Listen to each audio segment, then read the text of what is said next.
नमस्कार, गुलिस्तान न्यूज देख रहे हैं आप। मैं आपके साथ पूजा खंडूरी। बुलेटिन की शुरुआत करेंगे, लेकिन उससे पहले नजर डालेंगे सुर्खियों पर। प्रधानमंत्री नरेंद्र मोदी के दौरे को लेकर तैयारियां हुई तेज। सीएम धामी खुद कर रहे हैं पूरी निगरानी। 5 नवंबर को पीएम मोदी जाएंगे उत्तराखंड। पीएम के कार्यक्रम में अखाड़ों को भी किया जा सकता है आमंत्रित।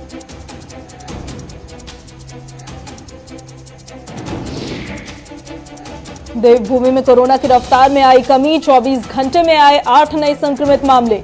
एक भी मरीज की नहीं हुई मौत। 6 मरीज हुए ठीक। सक्रिय मामलों की संख्या 152 तक पहुंची।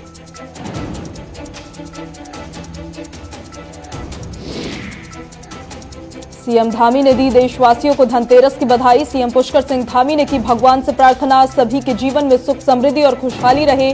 सीएम धामी दे सकते हैं देवभूमि वासियों को दिवाली से पहले कई सौगात।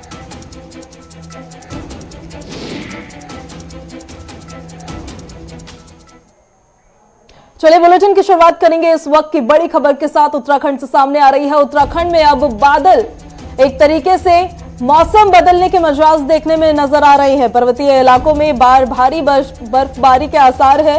देवभूमि में अब तेजी से ठंड जो है वो बढ़ने लगी है। कई जिलों में देखिए हल्की बारिश होने के आसार जताए जा रहे हैं। इस वक्त की बड़ी जानकारी आपको दे रहे हैं। उत्तराखंड में मौसम के मिजाज में अब बदलाव नजर आ रहा है। उत्तराखंड में अब बदलेगा मौसम का मिजाज। दरअसल कई जिले ऐसे जहां पर बारिश होने की भी संभावना जताई जा रही है। उत्तराखंड में मौसम एक बारी फिर से अब करवट अपनी बदल सकता है। मौसम विभाग के मुताबिक 5 जिलों में बारिश को लेकर भी संभावना जताई गई है। इस वक्त की अहम जानकारी मौसम वैज्ञानिक ने उत्तरकाशी, रुद्रप्रयाग, चमोली, बागेश्वर, पिथौरागढ़ जैसे जिलों में कहीं कहीं हल्की बारिश होने के आसार जताए हैं। साथ ही उत्तराखंड में अब मौसम का मिजाज जो है वो बदलता नजर आ रहा है। पर्वतीय इलाकों में भारी बर्फबारी के आसार जताए जा रहे हैं और देवभूमि में अब तेजी से ठंड भी जो है वो बढ़ने लगी है। कई जिलों में हल्की बारिश के आसार जताए गए हैं। जिन जिलों का हम दरअसल जिक्र कर रहे हैं उसमें उत्तरकाशी शामिल है, रुद्रप्रयाग शामिल है, चमोली, बागेश्वर, पिथौरागढ़, ये तमाम जिले ऐसे जहां पर हल्की बारिश होने के आसार जताए जा रहे हैं। वहीं 3500 से अधिक मीटर की ऊंचाई वाले पर्वतीय क्षेत्रों में भी बर्फबारी की संभावनाएं जताई गई है। गंगोत्री, बद्रीनाथ सहित ऊंचाई वाली चोटियों में सोमवार को ही बर्फबारी हुई थी और उच्च हिमालय की चोटियों में बर्फ से अब लदकर वो चोटियां जो है वो नजर आई थी। और इस वक्त की अहम जानकारी आपको दे रहे हैं। उत्तराखंड में मौसम का मिजाज अब बदलने लगा है, जिससे जुड़ी जानकारी देंगे हमारे संवाददाता धनराज गर्ग। धनराज, क्या जानकारी आपके पास उत्तराखंड के बदलते मौसम मिजाज के बारे में? बिल्कुल एक बार उत्तराखंड का मौसम बदलता हुआ नजर आ रहा है, जिसका मिजाज लगातार बदलता हुआ नजर आ रहा है। मौसम विभाग की तरफ से भी साफ तौर पर कहा गया है कि आने वाले 3 दिन कहीं ना कहीं जो बर्फबारी है पहाड़ी क्षेत्र में हो सकती है और जो कई 5 जिले ऐसे हैं जिनमें बारिश की संभावना मौसम विभाग ने जताई है। वही आपको बताते चले कि जिस तरीके से आपने देखा कि हाल ही में जब 3 दिन की बारिश हुई थी तो कहीं ना कहीं एक तबाही उत्तराखंड में देखने को मिली थी, लेकिन उसके बाद से जैसे ही अलर्ट मौसम विभाग की तरफ से जारी किया गया था और उस पर पूरी निगरानी प्रशासन की भी रही, लेकिन अब इस बार कोई ऐसी चेतावनी तो जारी नहीं की है मौसम विभाग ने। लेकिन साफ तौर पे यही कहा है कि जो पहाड़ी क्षेत्र हैं जैसे बागेश्वर है, पिथौरागढ़ है, उत्तरकाशी है, ऐसे इलाके हैं जिनमें कहीं ना कहीं बारिश देखने को मिल सकती है। यदि फिलहाल इस समय मौसम की बात करें तो पहाड़ी क्षेत्र में कहीं ना कहीं बादल अभी भी छाए हुए हैं, लेकिन राजधानी देहरादून की बात करें तो राजधानी देहरादून में धूप खिली हुई है। हालांकि जो मौसम है वो जरूर एक सर्द जरूर हुआ है, तापमान में गिरावट जरूर दर्ज की गई है, लेकिन कहीं ना कहीं जिस तरीके से मौसम विभाग ने साफ तौर से कहा है कि आने वाले 3 दिन में कहीं ना कहीं भारी बारिश उत्तराखंड में देखने को मिल सकती है। जी जो तमाम यात्री पहुंच रहे हैं देवभूमि में, धनराज, उनको लेकर क्या चेतावनियां जारी की गई है?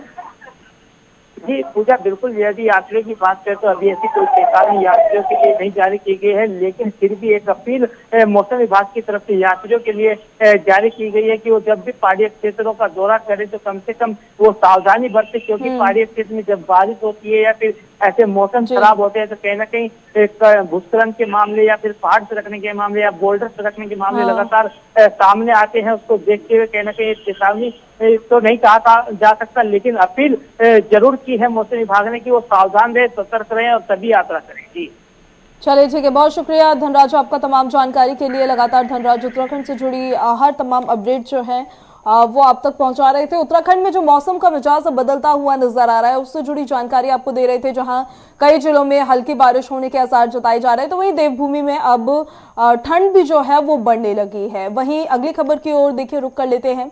सीएम चरणजीत सिंह चन्नी और नवजोत सिंह सिद्धू और हरीश चौधरी साथ ही केपी सिंह देवभूमि पहुंचे हुए हैं। सभी दिग्गज नेताओं ने हरीश रावत से मुलाकात की है।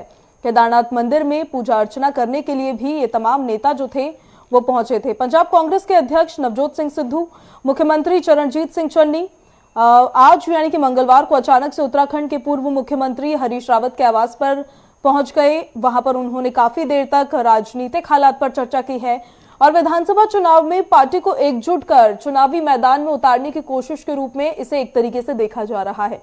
इसके बाद सभी नेता हरीश रावत के साथ केदारनाथ धाम गए। वहां पूजा अर्चना के बाद दोपहर बाद वो वापस देहरादून लौटेंगे। ऐसी खबरें हैं कि इसके बाद वो दून में प्रेस वार्ता भी कर सकते हैं।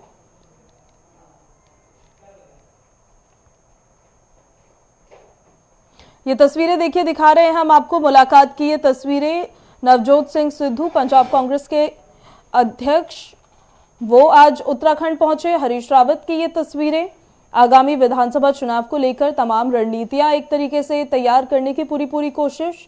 और उसके बाद देखिए मुलाकात के बाद फिर केदारनाथ धाम भी ये तमाम नेता पहुंचे कांग्रेस के, जहां से ये तस्वीरें हम आपको दिखा रहे हैं। हाथों में त्रिशूल लिए आपको हरीश रावत इन तस्वीरों में नजर आ रहे हैं। ये तस्वीरें मुलाकात की हैं।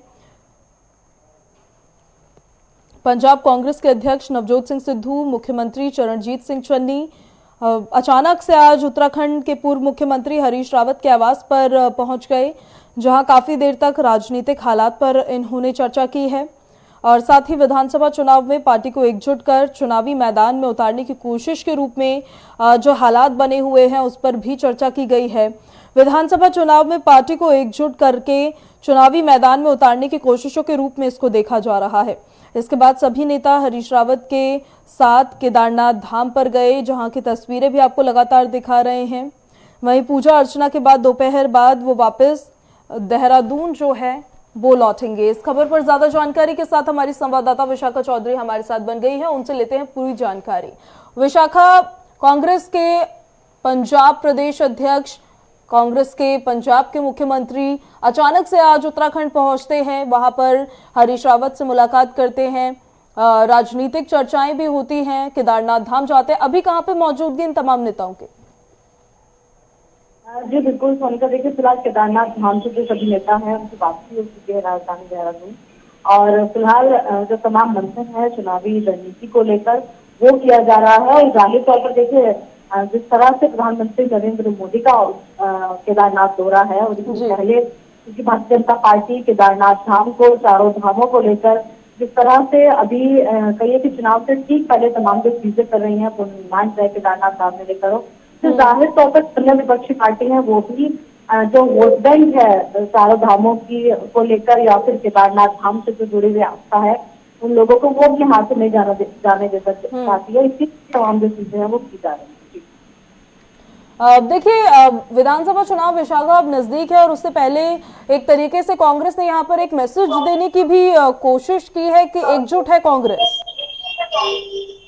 जी बिल्कुल पूजा, देखिए कांग्रेस की एकजुटता फिलहाल इस चीज से नहीं है कि हरीश रावत पूरी तरीके से चुनावी रणनीति है उसको उसकी कमान संभाल रहे हैं और तमाम चीजें उनके नेतृत्व में सभी नेता कार्यकर्ता मिलकर कर रहे हैं। और देखिए चुनाव से ठीक पहले कांग्रेस पर यही जो आरोप है वो अन्य राजनीतिक दलों के लगाए जा रहे थे कि कांग्रेस खेव में बटी हुई है, एकजुट नहीं है। तो कहीं ना कहीं कांग्रेस अपनी कमजोरी को दूर कर रही है और विपक्ष को जिस तरह से घेर रही है तमाम चीजें विपक्षी पार्टियों को लेकर कर रही है, जाहिर तौर पर उसकी एकजुटता दिखाई दे रही है।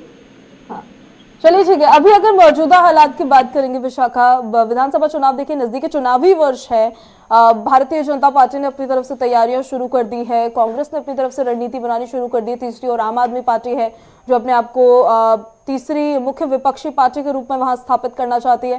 कांग्रेस की तरफ से जो रणनीति उत्तराखंड में तैयार की जा रही है उसकी मौजूदा स्थिति कितनी मजबूत नजर आ रही है?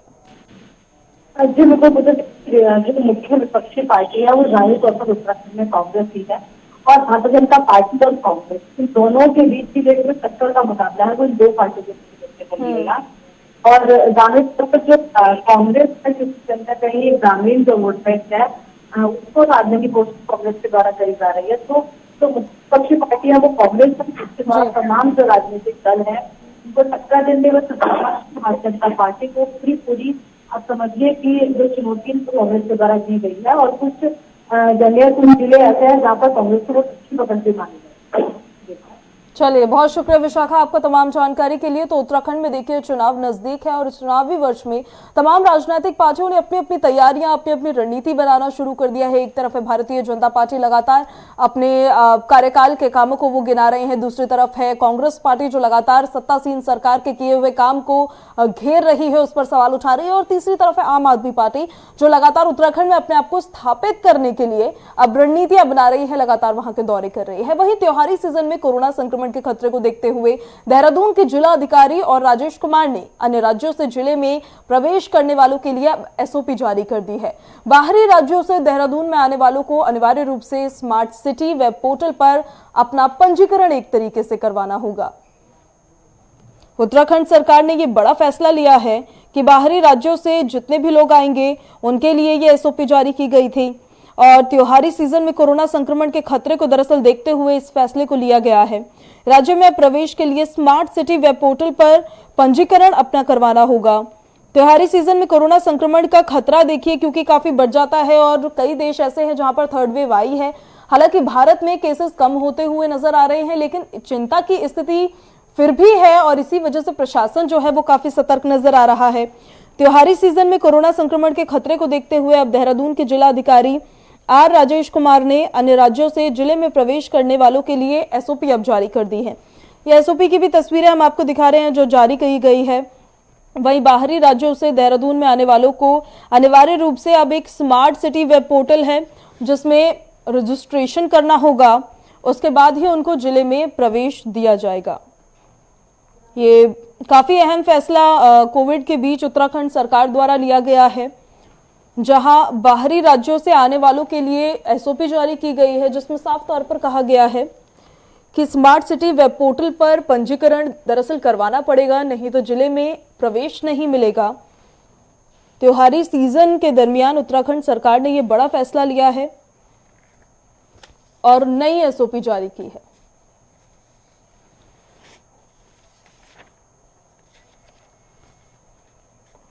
इस खबर पर ज्यादा जानकारी के साथ ब्यूरो चीफ धीरेन्द्र प्रताप हमारे साथ सीधे जुड़ गए हैं। सीधे रुक करेंगे धीरेन्द्र का, जानेंगे उनसे तमाम जानकारियां। धीरेन्द्र, एसओपी में क्या क्या बातों का जिक्र किया गया है?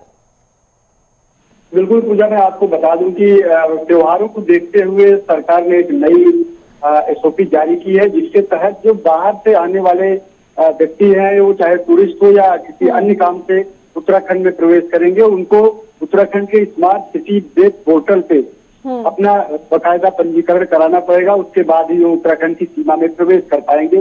इसके साथ ही साथ जो कोविड प्रोटोकॉल का भारत का जो प्रोटोकॉल है गवर्नमेंट ऑफ इंडिया का, उसका पूरी तरह से पालन करना होगा। उनको बकायदा मास्क लगाना होगा, उनको बकायदा सैनिटाइजर अपने पास रखना होगा, और सबसे जो जरूरी चीज है वह सोशल डिस्टेंसिंग का पालन भी उनको करना होगा। पूजा, जिस तरह से अलग अलग देशों में कोविड का प्रसार एक बार दोबारा से बढ़ रहा है, भारत के भी कुछ राज्यों में इसके प्रसार में वृद्धि दर्ज की गई है, उसको देखते हुए उत्तराखंड सरकार ने ये फैसला लिया है। हालांकि पूजा, आपको बता दूं कि उत्तराखंड में अभी भी जो कोविड का केस है वो नियंत्रण में है, और अब उसकी जो बढ़ने की संख्या है वो बिल्कुल नगण्य है, लेकिन वो बनी रहे इस तरह से और आगे कोई संक्रमण का प्रसार न हो, इसको देखते हुए सरकार ने कठोर गाइडलाइन बनाई है। स्मार्ट सिटी वेब पोर्टल जो सरकार द्वारा बनाया गया है, ये एडिशनल तौर पर बनाया गया है या फिर जो चेकिंग होती थी आरटीपीसीआर की रिपोर्ट्स देखी जाती थी जब सड़कों से भी लोग जाते थे चेकिंग के दौरान, उसको क्या बंद कर दिया गया है या वो भी जारी रहेगा? बिल्कुल, देखिए पूजा, ये स्मार्ट सिटी पोर्टल अलग से नहीं बनाया गया है, बल्कि जो भारत सरकार के तहत जो स्मार्ट सिटी देश में विकसित की जा रही है उसके तहत देहरादून भी स्मार्ट सिटी में है, और इसी पर एक ऑप्शन दिया गया है जिसमें आप जाएंगी तो आपको पंजीकरण की जो प्रक्रिया है, जो औपचारिकता है, वो पूरी करनी पड़ेगी, और उसके बाद ही आपका वाहन और आप उत्तराखंड की सीमा में प्रवेश कर पाएंगे। देखिए, पंजीकरण का जिक्र हम कर रहे हैं कि रजिस्ट्रेशन लोगों को करना पड़ेगा उत्तराखंड में जाने से पहले। जिस तरीके से आपने बताया, ये एक ऑप्शन दिया गया है कि इस पर जाकर जो वो पोर्टल है उसमें पंजीकरण का ऑप्शन है। क्या क्या वो तमाम डिटेल्स होंगी जो लोगों को उसमें भरनी पड़ेंगी? अब उसमें मुख्य रूप से कि व्यक्ति को अपना नाम भरना पड़ेगा, कहाँ से आ रहे हैं और उत्तराखंड में कहाँ कहाँ जाएंगे। सरकार का उद्देश्य ये होता है कि ऐसे व्यक्तियों का पंजीकरण अगर सरकार के पास है, उनका डेटा सरकार के पास होगा, तो अगर कहीं पर कोविड पॉजिटिव पाए जाते हैं या किसी तरह की कोई दिक्कत होती है, उनको तत्काल आइडेंटिफाई किया जा सके और उनको आइसोलेशन में डाला जा सके और उनको तत्काल उपचार की जो प्रक्रिया है वो शुरू की जा सके। इसका सिर्फ यही उद्देश्य है, किसी को परेशान करना या अतिरिक्त तरीके से कोई परेशानी किसी भी पर्यटक को या किसी व्यक्ति को उठानी पड़े, ऐसा सरकार का उद्देश्य बिल्कुल नहीं है। उसका सिर्फ एक उद्देश्य है कि उनकी जो उनका भ्रमण का कार्यक्रम है उसके तहत सरकार जब चाहे तब उन्हें लोकेट कर।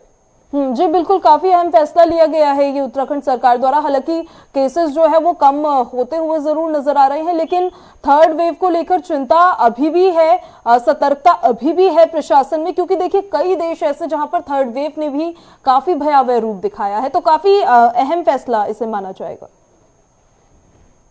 बिल्कुल पूजा, देखिए अभी भी थर्ड वेव की जो आशंका है वो वर्ल्ड लेवल पे लोग जता रहे हैं और उसको देखते हुए सरकार भी इस मामले में कोई कोताही नहीं बरतना चाहती है।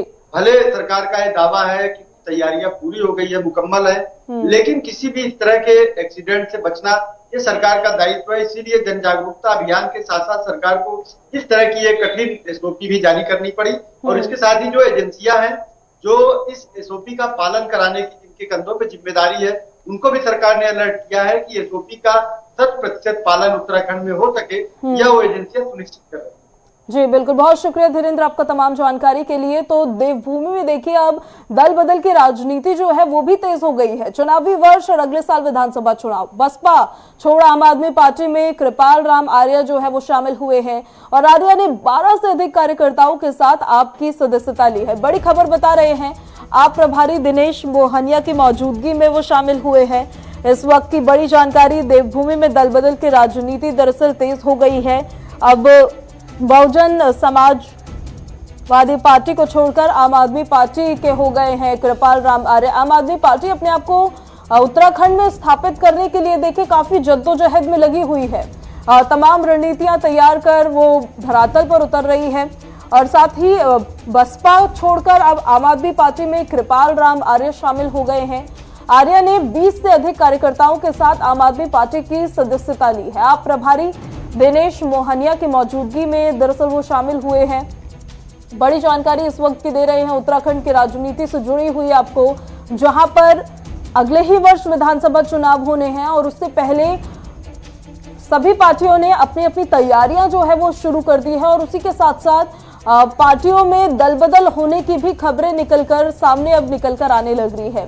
खबर पर ज्यादा जानकारी के साथ संवाददाता विशाखा चौधरी हमारे साथ सीधे जुड़ गई है। विशाखा, उत्तराखंड में चुनाव नजदीक, दल बदल की राजनीति भी तेज।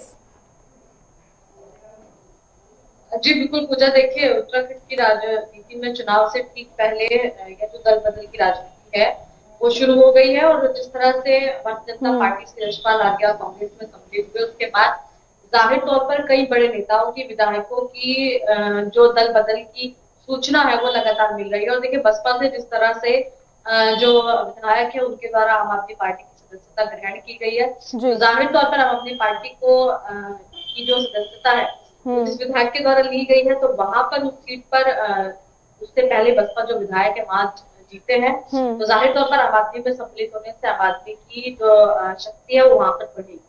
देखिए उत्तराखंड की राजनीति के हिसाब से आम आदमी पार्टी एक फ्रेश पार्टी वहां पर है, अपने आप को स्थापित करने की वो कोशिश कर रही है और इस दरमियान बसपा छोड़कर कृपाल राम आर्या का आम आदमी पार्टी में शामिल होना कितना फायदा पहुंचा सकता है आम आदमी पार्टी को और इससे क्या कुछ नुकसान भारतीय जनता पार्टी या कांग्रेस को हो सकता है? जी बिल्कुल मुझे देखिए कुछ सीटों से यही जो उम्मीद है वो लगाई जा रही थी कि जहां से भारतीय जनता पार्टी और कांग्रेस से जो टिकट है जिन लोगों को नहीं मिलेगा, जिन नेताओं को नहीं मिलेगा, कहीं ना कहीं उनके द्वारा आपका दामन थामा जाएगा।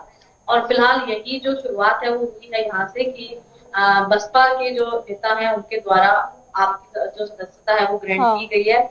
ये उम्मीद पहले से लगाई जा रही जी। थी और इसके अलावा भी कई ऐसी सीटें। चलिए ठीक है विशाखा, बहुत शुक्रिया आपका तमाम जानकारी के लिए। अब सीधे क्लास को लिए चलते हैं आपको, जहां से प्रधानमंत्री नरेंद्र मोदी वायु परिवर्तन पर क्या कुछ कह रहे हैं। The climate change, of course, but we also have to adapt to live with the consequences of climate change that is already occurring, that is already built in, that is already going to impact on the lives and livelihoods, particularly of those island nations in the Pacific. A very unique perspective, as Frank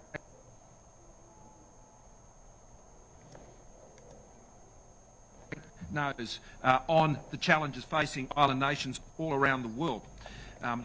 And what we're speaking about here, of course, to address climate change, you have to reduce emissions, and that is a huge part of the response to climate change, of course.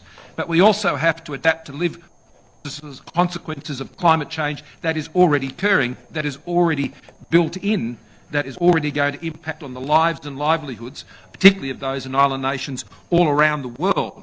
And we recognise that in Australia, and that's why working with everyone to adapt to climate change and the challenges in particularly that our Pacific family face is something that is very much, in very practical ways, a part of Australia's DNA. If there's anything we know, it's to stick with it and to make a commitment to meet it and to beat it. And as our friends and family in the Pacific know, and in Southeast Asia, we can be relied upon. तो प्रधानमंत्री नरेंद्र मोदी ने दरअसल जलवायु परिवर्तन पर बड़ा ऐलान भी किया है और उससे जुड़ी तमाम बातें जो है वो कही है। वहीं अगली खबर की ओर रुख कर लेते हैं। कांग्रेस ने उत्तराखंड सरकार पर दरअसल वार किया है। बीजेपी सरकार की गलत नीतियों से अब महंगाई बढ़ी है, कांग्रेस अध्यक्ष की तरफ से कहा गया है। और बीजेपी ने आम आदमी पार्टी की दिवाली को फीका कर दिया है, कांग्रेस अध्यक्ष कहते हुए नजर आए हैं। बीजेपी सरकार जनता को लूटने का कार्यक्रम चला रही है, ये आरोप भी कांग्रेस अध्यक्ष ने लगाया है।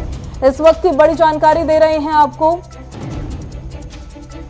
उत्तराखंड में चुनाव नजदीक है, जिससे पहले देखिए अब कांग्रेस ने उत्तराखंड की सरकार पर वार किया है। लगातार मुख्य विपक्ष की भूमिका में कांग्रेस वहां पर काम करती नजर आ रही है और सत्तासीन सरकार के द्वारा किए गए तमाम कार्यों को लेकर भी सवाल खड़े कर रही है। इसी दरमियान आपको जानकारी दे दें कि कांग्रेस ने उत्तराखंड सरकार पर अब वार किया है, जिसमें उन्होंने कहा है कि बीजेपी सरकार की गलत नीतियों की वजह से महंगाई जो है वो काफी बढ़ी है। कांग्रेस अध्यक्ष की ओर से ये कहा गया है। साथ ही उन्होंने कहा कि बीजेपी ने आम आदमी की दिवाली को फीका एक तरीके से कर दिया है और कहा कि बीजेपी सरकार जनता को लूटने का कार्यक्रम चला रही है। काफी देखिए गंभीर आरोप लगाते हुए यहाँ पर कांग्रेस बीजेपी पर नजर आ रही है। राज्य सरकार द्वारा जो कार्य किए जा रहे हैं उसको लेकर कांग्रेस ने भारतीय जनता पार्टी का घेराव किया है और उत्तराखंड में सत्ता में विराजमान है भारतीय जनता पार्टी। साफ तौर पर उत्तराखंड सरकार पर निशाना साधा है। कांग्रेस ने उत्तराखंड सरकार पर वार किया है, कहा है कि बीजेपी की गलत नीतियों की वजह से महंगाई जो है वो बढ़ती हुई नजर आ रही है। फिर चाहे पेट्रोल डीजल में महंगाई बढ़ रही हो या फिर टैक्स बढ़ रहा हो, तमाम चीजों को लेकर कांग्रेस अध्यक्ष ने बीजेपी सरकार पर निशाना साधा है और बीजेपी सरकार की नीतियों को गलत बताया है। इसके अलावा बीजेपी ने आम आदमी की दिवाली को फीका कर दिया, कांग्रेस अध्यक्ष ने कहा। वहीं केदारनाथ धाम पहुंचे पंजाब के मुख्यमंत्री चरणजीत सिंह चन्नी। इस वक्त की बड़ी जानकारी आपको दे रहे हैं। सीएम चन्नी के साथ नवजोत सिंह सिद्धू की भी मौजूदगी। आशीर्वाद लेने के लिए केदारनाथ धाम को पहुंचे पंजाब और पंजाब के लोगों के विकास के लिए सीएम चन्नी ने केदारनाथ धाम पर पूजा अर्चना की है। सीएम चन्नी ने खुद ट्विटर से वहां की तस्वीरें जो है वो साझा की है। दरअसल अचानक से आज हरीश रावत के आवास पर पहुंचे पंजाब के मुख्यमंत्री चरणजीत सिंह चन्नी और पंजाब प्रदेश अध्यक्ष नवजोत सिंह सिद्धू वहां से केदारनाथ धाम वो पहुंचे और ये तस्वीर जो हम आपको दिखा रहे हैं केदारनाथ धाम से, ये सीधी तस्वीरें ट्विटर पर शेयर की है पंजाब के मुख्यमंत्री चरणजीत सिंह चन्नी ने, जहां उन्होंने कहा कि उन्होंने लोगों के विकास और देश के विकास साथ ही लोगों को लेकर प्रार्थना की है। ये तस्वीरें हम आपको केदारनाथ धाम से दिखा रहे हैं। वो तस्वीरें दरअसल ये तस्वीरें खुद ही मुख्यमंत्री चन्नी ने अपने ट्विटर अकाउंट पर शेयर की है। आज वो उत्तराखंड के पूर्व मुख्यमंत्री हरीश रावत के आवास पर पहुंचे और उनके साथ मौजूदगी थी कांग्रेस के प्रदेश अध्यक्ष नवजोत सिंह सिद्धू की भी। वहां पर देखिए आने वाले विधानसभा चुनाव को लेकर तमाम रणनीतियों पर चर्चा की गई और उसके बाद फिर केदारनाथ धाम के लिए ये रवाना हुए, जहां से तस्वीरें सामने आई है। हरीश रावत की भी तस्वीरें हमने आपके साथ साझा की थी और ये वो तस्वीरें जो ट्विटर अकाउंट पर खुद मुख्यमंत्री चरणजीत सिंह चन्नी ने शेयर की है। साथ ही उन्होंने कहा है कि उन्होंने देश और राज्य के विकास के लिए वहां पर जाकर प्रार्थना की है।